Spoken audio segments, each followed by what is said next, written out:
بسم اللہ الرحمن الرحیم رب اشرح لی صدری ویسر لی امری واحلل عقدۃ من لسانی یفقہوا قولی ربی زدنی علما الرحیق المختوم۔ نبی کریم صلی اللہ علیہ وسلم کے سیرت کے حوالے سے آج ہم جانیں گے حدیبیہ سمجھوتے کے دھاراؤں کی اپلبدھیاں۔ یہ ہے حدیبیہ کا سمجھوتا۔ جو ویکتی اس کی دھاراؤں کا اس پشٹھ بھومی سہت جائزہ لے گا، اسے کوئی شک نہ رہے گا کہ یہ مسلمانوں کی مہان وجے تھی، کیونکہ قریش نے اب تک مسلمانوں کا وجود ہی نہیں مانا تھا اور وہ انہیں نیست نابود کرنے کا طے کیے بیٹھے تھے۔ انہیں انتظار تھا کہ ایک نہ ایک دن یہ طاقت دم توڑ دے گی۔ اس کے علاوہ قریش عرب پرادویپ کے دھارمک نیتا اور دنیا کے اغوا ہونے کی حیثیت سے اسلامی دعوت اور عام لوگوں کے درمیان پوری طاقت کے ساتھ روک بنے رہنے کی کوشش کرتے رہتے تھے۔ اس پشٹ بھومی میں دیکھیے تو سمجھوتے کی اور ماتر جھک جانے کی مسلمانوں کی طاقت کا مان لیا جانا اور اس بات کا اعلان تھا کہ اب قریش اس طاقت کو کچلنے کی سامرتھیہ نہیں رکھتے۔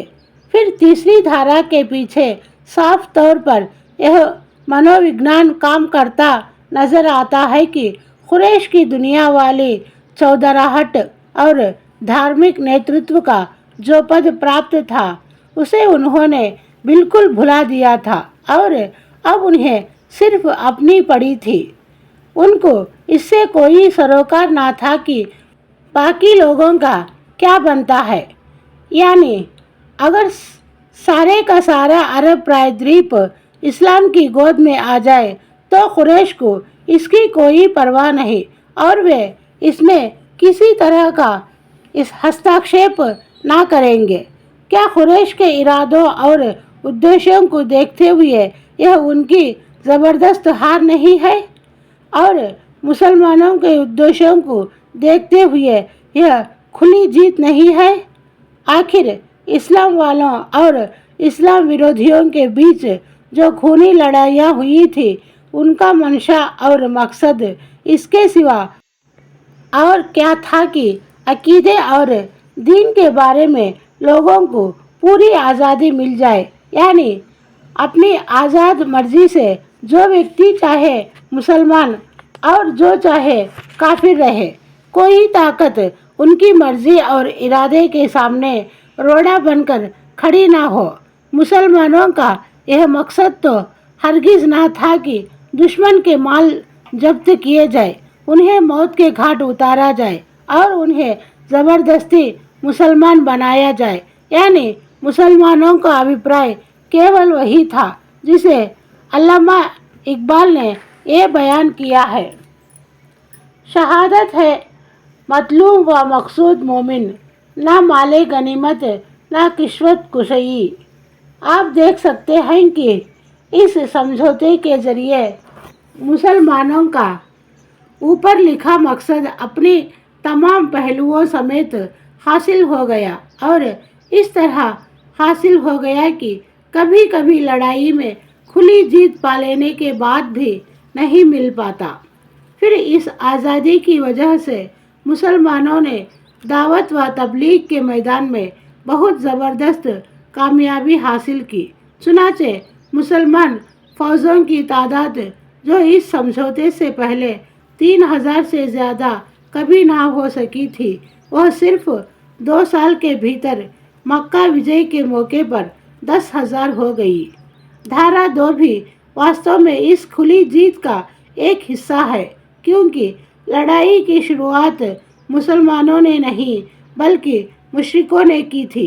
اللہ کا ارشاد ہے: پہلی بار انہی لوگوں نے تم لوگوں سے شروعات کی۔ جہاں تک مسلمانوں کی جاسوسی اور فوجی گشتوں کا تعلق ہے تو مسلمانوں کا مقصد ان سے صرف یہ تھا کہ قریش اپنے مورکھتا بھرے گھمنڈ سے اور اللہ کا راستہ روکنے سے باز آ جائے اور برابری کی شرط پر معاملہ کر لے، یعنی ہر فریق اپنی اپنی ڈگر پر چلتا رہنے کے لیے آزاد رہے۔ اب وچار کیجئے کہ 10 ورشیہ لڑائی بند رکھنے کا سمجھوتا آخر اس گھمنڈ اور اللہ کی راہ میں رکاوٹ سے باز آنے کی ہی کا تو وچن ہے، جو اس بات کی دلیل ہے کہ لڑائی کا شروع کرنے والا کمزور اور مجبور ہو کر اپنے مقصد میں ناکام ہو گیا۔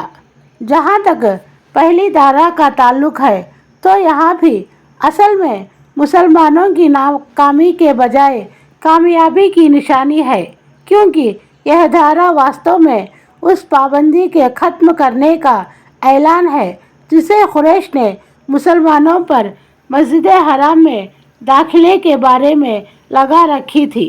البتہ اس دھارا میں قریش کے لیے بھی تسلی کی اتنی سی بات تھی کہ وہ اس 1 سال مسلمانوں کو روکنے میں سفل رہے، پر ظاہر ہے یہ وقتی اور بے حیثیت فائدہ تھا۔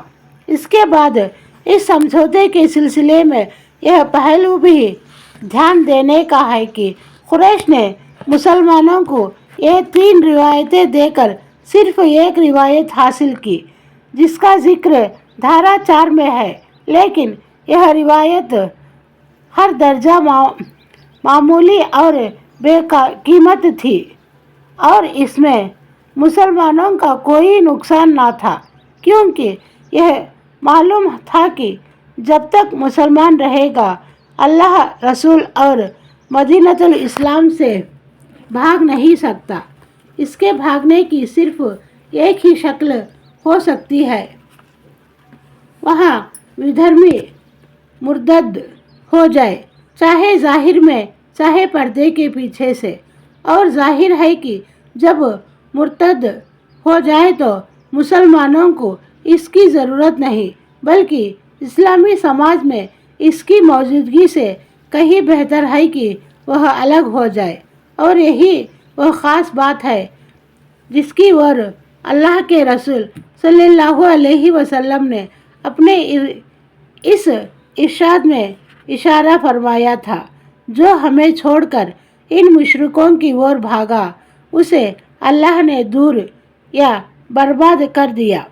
باقی رہے مکے کے وہ نواسی جو مسلمان ہو چکے تھے یا مسلمان ہونے والے تھے، ان کے لیے اگرچہ اس سمجھوتے کے مطابق مدینے میں شرن لینے کی گنجائش نہ تھی، لیکن اللہ کی زمین تو بہرحال پھیلی ہوئی تھی۔ کیا حبشہ کی زمین نہ ایسے نازک وقت میں مسلمانوں کے لیے اپنی گود نہیں کھول رکھی تھی، جبکہ مدینہ نواسی اسلام کا نام بھی نہیں جانتے تھے؟ اسی طرح آج بھی زمین کا کوئی ٹکڑا مسلمانوں کے لیے اپنی گود کھول سکتا تھا، اور یہی بات تھی جس کی اور رسول اللہ صلی اللہ علیہ وسلم نے اپنے اس ارشاد میں اشارہ فرمایا تھا۔ ان کا جو آدمی ہمارے پاس آئے گا، اللہ اس کے لیے پھیلاؤ اور نکلنے کی جگہ بنا دے گا۔ پھر اس قسم کے ریزرویشن سے اگرچہ ظاہر میں قریش نے مان مریادہ حاصل کر لی تھی، پر سچ تو یہ ہے کہ یہ قریش کے زبردست منوویگنانک گھبراہٹ، پریشانی، دباؤ اور مات کھانے کی نشانی تھی۔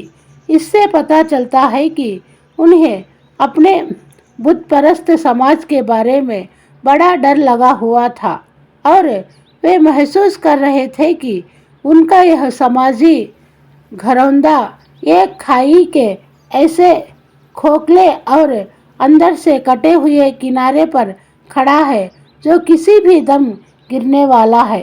اس لیے ان کی حفاظت کے لیے اس طرح کے ریزرویشن کا حاصل کر لینا ضروری ہے۔ دوسری اور رسول اللہ صلی اللہ علیہ وسلم نے جس کھلے دل سے یہ شرط منظور کی کہ قریش کے یہاں پناہ لینے والے کسی مسلمان کو واپس نہ طلب کریں گے۔ وہ اس بات کی دلیل ہے کہ آپ کو اپنے سماج کے جماؤ اور پکے پن پر پورا بھروسہ تھا اور اس قسم کی شرط آپ کے لیے قطعی طور پر کسی اندیشے کی وجہ نہ تھی۔ مسلمانوں کا غم یہ ہے سمجھوتے کی دھاراؤں کی حقیقت، لیکن اس دھاراؤں میں دو باتیں دیکھنے میں ایسی تھیں، ان کی وجہ سے مسلمانوں کو بڑا دکھ ہوا۔ ان کے بارے میں ہم کل جانیں گے۔ السلام علیکم ورحمۃ اللہ وبرکاتہ۔